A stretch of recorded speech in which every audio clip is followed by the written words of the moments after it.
Сәлем достар, бірінші параграф сандық өрнектерді тепе-тең түрлендіру, үшінші топ есептері. 11-шісі. Біз мұнда сандарды біріктіріп бір жақшаның астына алайық. Түпір астында 6 мен түпір астында 3-ті бірге жазайық. Мына жерде минусты жақшаның сыртына шығарайық. Сонда түпір астында 2 қосылған 1 қалады. Бөлімінде түпір астында 6 қосылған 2 түпір астында 3. Минусты жақшаның сыртына шығарайық. Түпір астында 2 қосылған 2. Тең. Енді бірінші жақшадан түпір астында 3-ті жақшаның сыртына шығарайық. Сонда бізде қалады түпір астында 2 қосылған 1. Азайтылған түпір астында 2 қосылған 1. Бөлімінде тағы да түпір астында 3-ті шығарайық. Сонда түпір астында 2 қосылған 2. Азайтылған түпір астында 2 қосылған 2. Енді осы жақшаларды сыртқа шығарып жібереміз. Түпір астында 2 қосылған 1-ді. Сонда бізде не қалады? Біріншісінде түпір астында 3 қалады, екіншісінде минус 1 қалады. Бөлімінде тағы да жақшаларды шығарып жібереміз. Түпір астында 2 қосылған 2. Мына жерде түпір астында 3 азайтылған 1 қалады. Қысқартайық. Сонда бізде қалады түпір астында 2 қосылған 1, түпір астында 2 қосылған 2. Енді осы бөлшектің бөлімінен иррационалдықтан құтылайық. Түпір астында 2 қосылған 1-ге көбейтеміз. Түпір астында 2 азайтылған 2-ні. Түпір астында 2 қосылған 2. Түпір астында 2 азайтылған 2. 2 азайтылған 2 түпір астында 2 қосылған түпір астында 2 азайтылған 2. Ал бөлімінде 2 азайтылған 4. 2 мен 2 қысқарады, алымында минус түпір астында 2, ал бөлімінде минус 2. Сонда минус пен минус қысқарғанда түпір астында 2 бөлінген 2 шығады. 12-шісі. Түпір астында 5, азайтылған түпір астында 11. Екінші жақшада біз мына жерде 33 пен 22-ні бір жақшаның астына алайық, 15 пен 10-ды бір жақшаның астына алайық. Түпір астында 33, азайтылған түпір астында 22, қосылған түпір астында 15, азайтылған түпір астында 10. Бөлімінде түпір астында 75 дегеніміз 3 көбейтілген 25. Ал 50 дегеніміз 2 көбейтілген 25. Тең. Түпір астында 5, азайтылған түпір астында 11. 33 дегеніміз түпір астында 3 көбейтілген 11. Азайтылған түпір астында 22 дегеніміз 2 көбейтілген 11. Қосылған түпір астындағы 15 дегеніміз 3 көбейтілген 5. Азайтылған түпір астында 10 дегеніміз 2 көбейтілген 5. Бөлімінде мына 25-ті түпірдің астынан шығарып жіберейік. 5 шығады. 5 түпір астында 3. Азайтылған 25-ті тағы да шығарсақ, 5 түпір астында 2 болады. Тең. Түпір астындағы 5, азайтылған түпір астындағы 11. Мына жерде түпір астында 11 бар, мұнда түпір астында 11 бар. Соны жақшаның сыртына шығарып жіберейік. Сонда бізде қалады түпір астындағы 3, азайтылған түпір астындағы 2. Қосылған. Мына жерде екеусінде де түпір астындағы 5 бар. Соны жақшаның сыртына шығарып жіберейік. Сонда түпір астындағы 3, азайтылған түпір астындағы 2 болады. Бөлімінде екеусінде де 5 бар, соны жақшаның сыртына шығарып жіберейік. Түпір астындағы 3, азайтылған түпір астындағы 2. Тең. Түпір астындағы 5, азайтылған түпір астындағы 11. Енді қарайық, мына жерде Жақшаның ішінде түбір астында 3 азайтылған 2. Мына жерде де бар, иә? Осы 2 жақшаны тағы да жақшаның сыртына шығарамыз. Сонда түбір астындағы 3, азайтылған түбір астындағы 2-ні шығарып жібергенде, біріншісінде не қалады? Түбір астындағы 11 ғана қалады. Қосылған екіншісінде түбір астындағы 5 ғана қалады. Бөлімінде 5, түбір астындағы 3, азайтылған түбір астындағы 2. Мына 2 жақша бір-бірімен қысқарады, иә? Ал мына 2 сандар бір-біріне не? Түбір астындағы 5 азайтылған түбір астындағы 11. Ал мына 2 санның орындарын ауыстырып жазсақ, түбір астындағы 5 қосылған түбір астындағы 11. Бөлімінде 5 қалды. Түбір астындағы 5 пен түбір астындағы 5. Иә, бұл формула, иә? А минус Б, А плюс Б. А квадрат минус Б квадратқа тең. Яғни, түбір астындағы 5-тің квадраты азайтылған түбір астындағы 11-дің квадраты. Сонда 5, да 5 шығады, азайтылғаны 11, 5-тен 6 шығады, иә? Оны ондық бөлшекке айналдырсақ, 2-ге көбейтеміз. 10-нан 12. Сонда 1,2 деген жауап шығады екен. 13-шісі. Мына жерде формула бойынша жақшаның ішін ашайық. Мына жерде А плюс Б квадраты деген формула. А квадрат плюс 2АБ плюс Б квадрат. Сонда бізде 3 дәрежелі түбір астында 9-дың квадраты қосылған 2, 3 дәрежелі түбір астында 9, көбейтілген түбір астында 3. Қосылған түбір астындағы 3-тің квадраты. Бөлімінде. Бөлімін осылай қалдыра тұрайық. 3 дәрежелі түбір астында 3, қосылған 2, 6 дәрежелі түбір астында 3, қосылған 1. Мына жерде. Біз мына жерде түбірлерді қысқарта алмаймыз. Мына жерде 3, мына жерде 2 тұр. 9 дегеніміз бізде 3-тің квадраты, Сонда 3 дәрежелі түбір астында 3-тің квадраты және тағы бір квадрат бар. Сонда 3-тің 4 дәрежесі болады. Қосылған 2 дәрежелі түбір астында 2 көбейтілген 3 дәрежелі түбір астында 3-тің квадраты көбейтілген түбір астында 3. Ал мына жерде 2 мен түбір қысқарып кетеді, 3 қалына қалады. Сонда жерде 3 дәрежелі түбір астында 3, қосылған 2, 6 дәрежелі түбір астында 3, қосылған 1. Біз мына жерде бірінші түбірде 4 болып тұр. 4 дегеніміз ол жерде түбір астында 3 дәрежелі түбір астында 3-тің 3 дәрежесі көбейтілген 3 деген сөз, 4 дәреже деген. Сонда біз мына 3 дәрежені сыртқа шығара аламыз. Сонда 3 дәрежелі түбір астында 3-тің өзі қалады. Қосылған екіншісінде 2, мынаны бөлшек ретінде жазсақ, көбейтілген 3-тің 3-тен 2 дәрежесі, көбейтілген 3-тің 2-ден 1 дәрежесі қосылған 3. Бөлімін солай жаза тұрайық. 6 дәрежелі түбір астында 3, қосылған 1.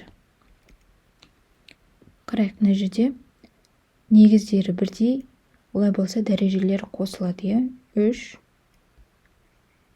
дәрежелі түбір астында 3, қосылған 2, көбейтілген 3-тің дәрежелері қосылады.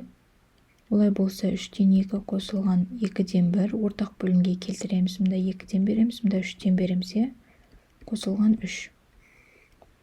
Бөлімін жаза тұрайық. 6 дәрежелі түбір астында 3, қосылған 1. 3 дәрежелі түбір астында 3, қосылған 2 көбейтілген бөлімінде 6. Алымында 2, 2, 4, 4-ке 3-ті қоссақ 7, қосылған 3. 3 дәрежелі түбір астында 3, қосылған 2, 6 дәрежелі түбір астында 3, қосылған 1. Тең 3 дәрежелі түбір астында 3 қосылған 2. Енді мынаны түбірмен жазайық, иә? 6 дәрежелі түбір астында 3-тің 7 дәрежесі. Қосылған 3 бөлімінде 3 дәрежелі түбір астында 3 қосылған 2, 6 дәрежелі түбір астында 3 қосылған 1. Енді 7 дәреже дегеніміз 3-тің 6 дәрежесі көбейтілген 3 деген сөз, иә? 6 дәрежені түбірден шығарсақ болады, иә? Сонда 3 болып шығады.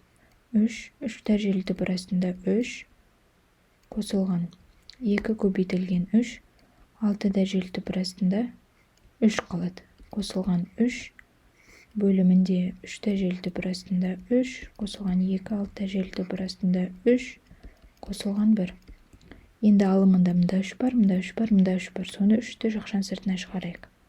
3 дәрежелі түбір астында 3 қалады. Қосылған 2, 6 дәрежелі түбір астында 3 қалады. Қосылған 1. Бөлімінде 3 дәрежелі түбір астында 3 қосылған 2, 6 дәрежелі түбір астында 3 қосылған 1. Сонда екеуісін қысқартып, жауабы 3 шығады екен. 14-шісі. Біз мына жерде дәрежені бөліп жазсақ не болады? 25-тің к дәрежесі көбейтілген 25 болады. Азайтылған 25-тің к дәрежесі. Бөлімінде дәл сол сияқты 5-тің к дәрежесі қосылған. Мына жерде 5-тің к дәрежесі көбейтілген 5-тің минус 1 дәрежесі. Квадрат тең. Енді 25-тің к дәрежесін жақшаның сыртына шығарайық. Жақшаның ішінде 25 азайтылған 1 қалады. Бөлімінде 5-тің к дәрежесін шығарайық. Сонда мына жерде 1 қалады. Қосылған 5-тің минус 1 дәрежесі және сыртында квадрат бар, иә? 25 дегеніміз бізде 5-тің 2 дәрежесі. Олай болса 5-тің 2 к дәрежесі деп жазсақ болады. 25-тен 1-ді азайтамыз, 24. Бөлімінде енді мына квадратты жеке-жеке жазсақ. 5-тің 2 к дәрежесі көбейтілген 1 қосылған 5-тің минус 1 дәрежесінің квадраты болады. Мына екеуісін қысқартып жібереміз. Сонда алымында 24 бөлімінде мына квадратты формула бойынша ашамыз. А қосылған б-ның квадраты деген формуланы қолданамыз. А квадрат плюс 2аб плюс б квадрат. Енді 1-дің квадраты қосылған 2 көбейтілген 1 көбейтілген 5-тің минус 1 дәрежесі дегеніміз 1 бөлінген 5. Қосылған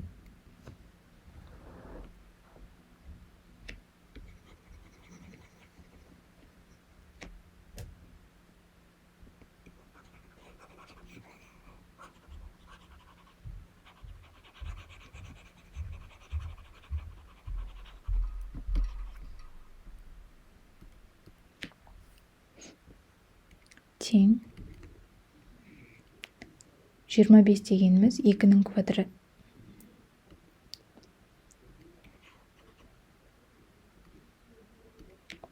Тең 25 дегеніміз бізде 5-тің квадраты. Солай жасақ 5-тің 2 к дәрежесі болады. 25-тен 1-ді азайтсақ 24 болады. Енді мына жердегі 2 дәрежені әр санға жеке-жеке апарып жазсақ, сонда 5-тің 2 к дәрежесі көбейтілген 1 қосылған 5-тің минус 1 дәрежесі дегеніміз 5-тен 1-ге тең. Оның квадраты. Көбейту. Тең. Енді қарайық, 5-тің 2 к дәрежесі мен 5-тің 2 к дәрежесі қысқарады. Алымында 24 қалады. Бөлімінде мына жақшаны формула бойынша ашамыз. А қосылған б-ның квадраты деген. А квадрат плюс 2аб плюс б квадрат. Осы формуланы қолданып жақшаны ашамыз. Сонда 1-дің квадраты қосылған 2 көбейтілген 1 көбейтілген 5-тен 1 қосылған 5-тен 1-дің квадраты. Сонда 24 1 қосылған мына жерде 5, ал 2-ні көбейтіп алымға жазсақ болады. қосылған 5, 5-тен 1-дің квадраты 25-тен 1 тең 24. Мына жерде ортақ бөлімге келтіреміз. Мұнда 5-тен береміз. Мұнда 25-тен береміз. 25, 25 қосылған 2 бесім 10 қосылған 1 тең 24, 25-тен 36. Енді бізде мынау негізгі бөлшек, соны бөлу ретінде жазам. 24 бөлінген 36 бөлінген 25. 24 бөлуді көбейтуге айналдырамын. 36-дан 25. 24 пен 36-ны 12-ге қысқартайық. Мұнда 2, мына жерде 3. Сонда мына жерде 50 бөлінген 3. 50-ді 3-ке бөлсек, 16 бүтін 3-тен 2 болады.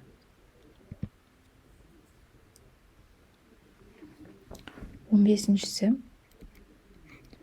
Мына жерде 2 санның алдында да минус бар, сол минусты жақшаның сыртына шығарып жіберейік. Минус 3-тің к дәрежесі қосылған 3-тің к минус 1 дәрежесі болады. Және оның квадраты. Мына жерде 9 дегеніміз 3-тің квадраты. К минус 1 дәрежесі. Енді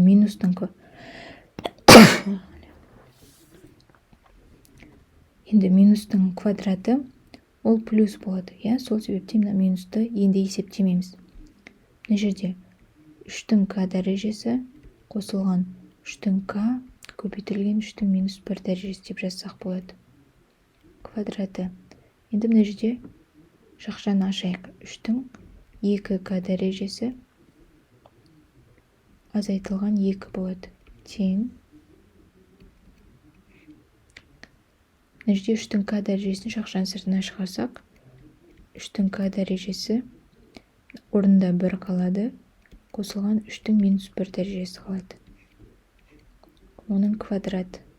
Бөлімінде мына дәрежелерді жеке-жеке бөліп жазсақ, 3-тің 2к дәрежесі көбейтілген 3-тің минус 2 дәрежесі болады. Сонда енді мына квадратты жеке-жеке жазамыз. Сонда 3-тің 2к дәрежесі 1 қосылған 3-тің минус 1 дәрежесі ол 1 бөлінген 3. Осының квадраты болады. 3-тің 2к дәрежесі көбейтілген 3-тің минус 2 дәрежесі дегеніміз 1 бөлінген 3-тің 2 дәрежесі. 2к дәрежелер қысқарып кетеді. Енді мына жерде жақшаны ашамыз. Формула бойынша. А қосылған b-ның квадрат формуласымен. А квадрат плюс 2аб плюс b квадрат. Осы формула бойынша жақшаны ашамыз.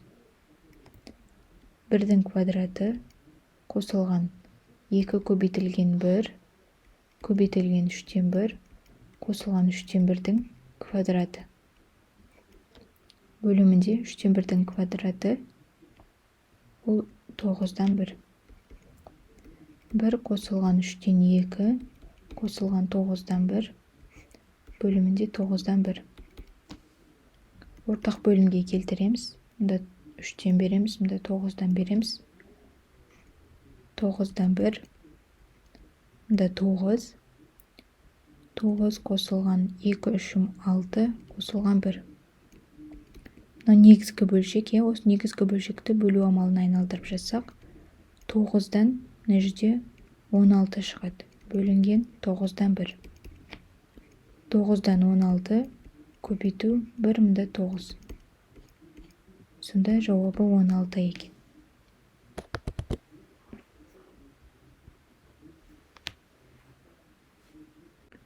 Тең. Түбір астында 5, азайтылған түбір астында 11. Да, 33 дегеніміз түбір астында 3 көбейтілген 11. Азайтылған түбір астында 22 дегеніміз 2 көбейтілген 11. Қосылған түбір астындағы 15 дегеніміз 3 көбейтілген 5. Азайтылған түбір астында 10 дегеніміз 2 көбейтілген 5.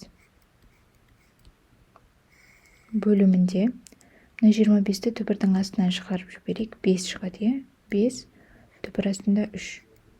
Азайтылған 25-ті тағы да шығарсақ, 5 түбір астында 2 болады. Тең, түбір астындағы 5, азайтылған түбір астындағы 11. Мына жерде түбір астында 11 бар, мұнда түбір астында 11 бар. Соны жақшаның сыртына шығарып жіберейік, е? Сонда бізде қалады түбір астындағы 3, азайтылған түбір астындағы 2. Қосылған. Мына жерде екеусінде де түбір астындағы 5 бар. Соны жақшаның сыртына шығарып жіберейік. Сонда түбір астындағы 3, азайтылған түбір астындағы 2 болады. Бөлімінде екеусінде де 5 бар, соны жақшаның сыртына шығарып жіберейік. Түбір астындағы 3, азайтылған түбір астындағы 2. Тең. Түбір астындағы 5, азайтылған түбір астындағы 11. Енді қарайық, мына жерде жақшаның ішінде түбір астында 3, азайтылған 2, мына жерде де бар, е? Осы 2 жақшаны тағы да жақшаның сыртына шығарамыз. Сонда түбір астындағы 3, азайтылған түбір астындағы 2-ні шығарып жібергенде, біріншісінде не қалады? Түбір астындағы 11 ғана қалады.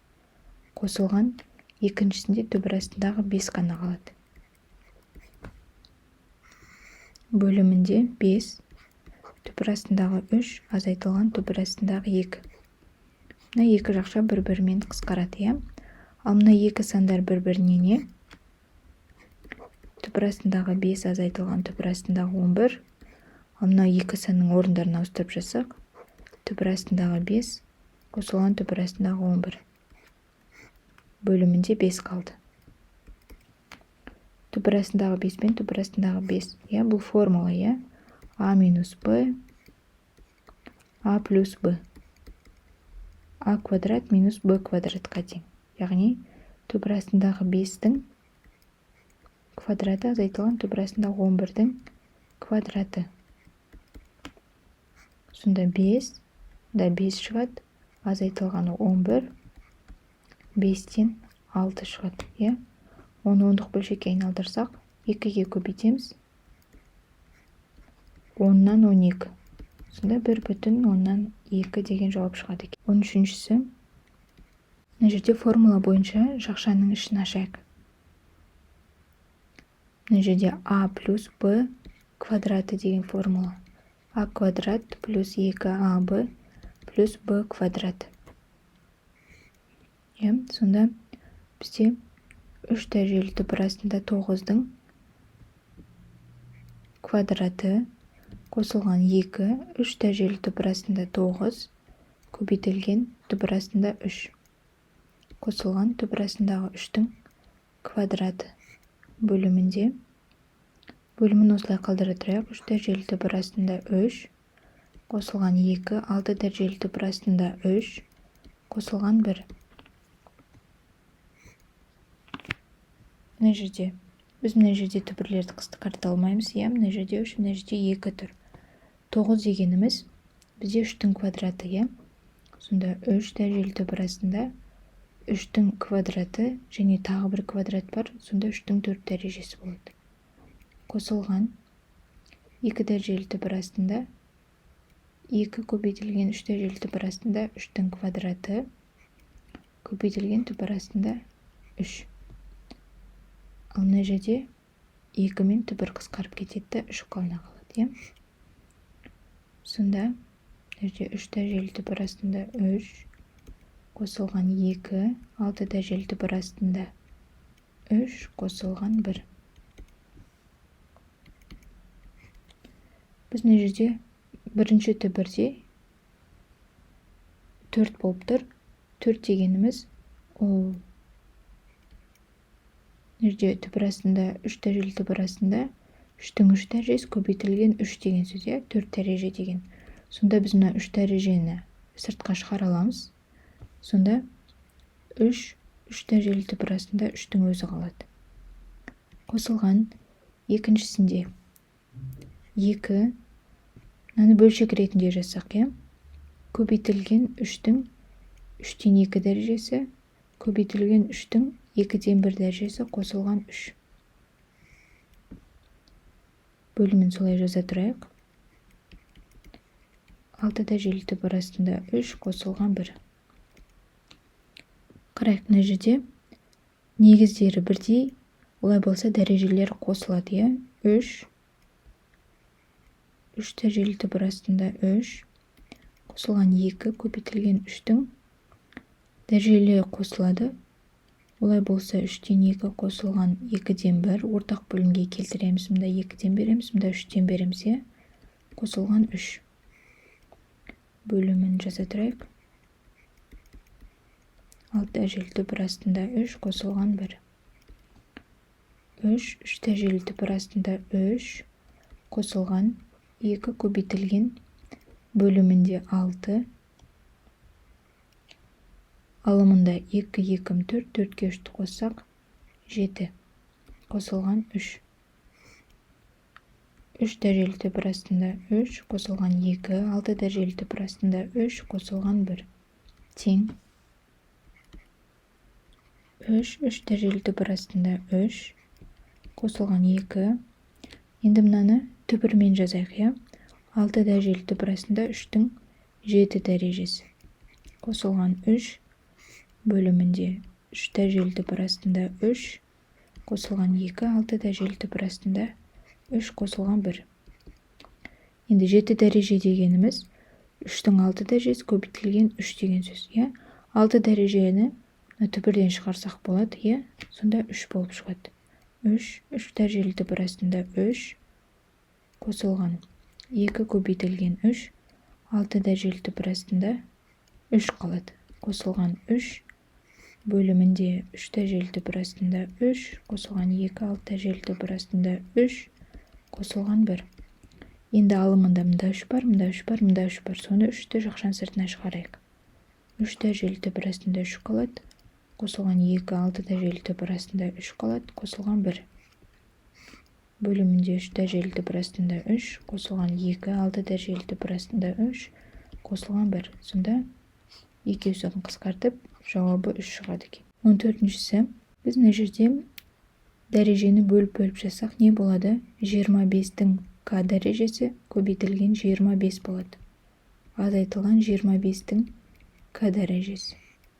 Бөлімінде дәл сол сияқты 5-тің к дәрежесі қосылған. Мына жерде 5-тің к дәрежесі көбейтілген 5-тің минус 1 дәрежесі. Квадрат тең. Енді 25-тің к дәрежесін жақшан сыртына шығарайық. Жақшаның ішінде 25 азайтылған 1 қалады. Бөлімінде 5-тің к дәрежесін шығарайық. Сонда мына жерде 1 қалады. Қосылған 5-тің минус 1 дәрежесі және сыртында квадрат бар, тең. 25 дегеніміз бізде 5-тің квадраты, солай жасақ 5-тің 2 к дәрежесі болады. 25-тен 1-ді азайтсақ 24 болады. Енді мына жердегі 2 дәрежені әр санға жеке-жеке апарып жазсақ, сонда 5-тің 2 к дәрежесі көбейтілген 1 қосылған 5-тің минус 1 дәрежесі дегеніміз 5-тен 1-ге тең. Оның квадраты. Көбейту. Тең. Енді қарайық, 5-тің 2 к дәрежесі мен 5-тің 2 к дәрежесі қысқарады. Алымында 24 қалады. Бөлімінде мына жақшаны формула бойынша ашамыз.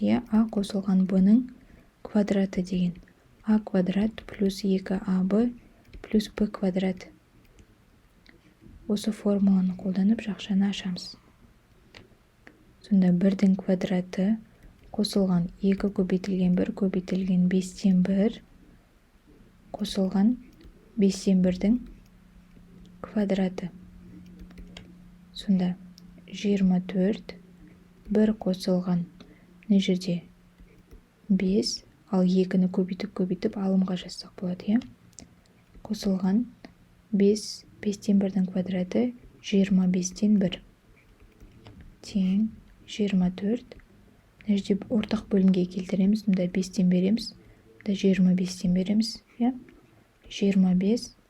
25 қосылған 2 5-ім 10 қосылған 1 тең 24 25-тен 36.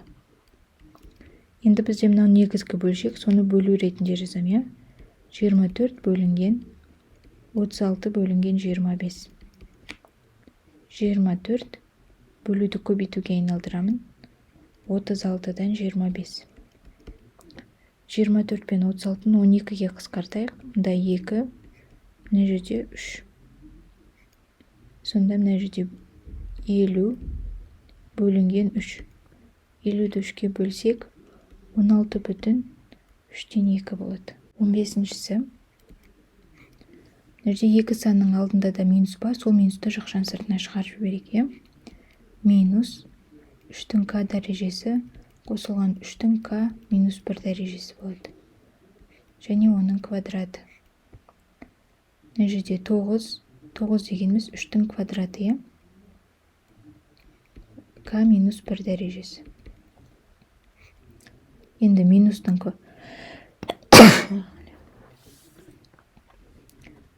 минустың квадраты ол плюс болады. Сол себептен минусты енді есептемейміз. Мына жерде 3-тің к дәрежесі қосылған 3-тің к көбейтілген 3-тің минус 1 дәрежесі деп жазсақ болады. Квадраты. Енді мына жерде жақшаны ашайық. 3-тің 2к дәрежесі азайтылған 2 болады. Тең. Мына жерде 3-тің к дәрежесін жақшаның сыртына шығарсақ, 3-тің к дәрежесі орында 1 қалады, қосылған 3-тің минус 1 дәрежесі қалады. Оның квадраты. Бөлімінде мына дәрежелерді жеке-жеке бөліп жазсақ, 3-тің 2к дәрежесі көбейтілген 3-тің минус 2 дәрежесі болады. Сонда енді мына квадратты жеке-жеке жазамыз. Сонда 3-тің 2к дәрежесі 1 қосылған 3-тің минус 1 дәрежесі ол 1 бөлінген 3. Осының квадраты болады. 3-тің 2к дәрежесі көбейтілген 3-тің минус 2 дәрежесі дегеніміз 1 бөлінген 3-тің 2 дәрежесі. 2к дәрежелер қысқарып кетеді. Енді мына жерде жақшаны ашамыз. Формула бойынша. А қосылған б-ның квадрат формуласымен. А квадрат плюс 2аб плюс б квадрат. Осы формула бойынша жақшаны ашамыз. 1-дің квадраты қосылған 2 көбейтілген 1 көбейтілген 3-тен 1 қосылған 3-тен 1-дің квадраты. Бөлімінде 3-тен 1-дің квадраты ол 9-дан 1. 1 қосылған 3-тен 2 қосылған 9-дан 1 бөлімінде 9-дан 1. Ортақ бөлімге келтіреміз. Мұнда 3-тен береміз, мұнда 9-дан береміз. 9-дан 1, мұнда 9. 9 қосылған 2, 3, 6 қосылған 1. Мынау негізгі бөлшек. Осы негізгі бөлшекті бөлу амалына айналдырып жазсақ, 9-дан мына жерде 16 шығады. Бөлінген 9-дан 1.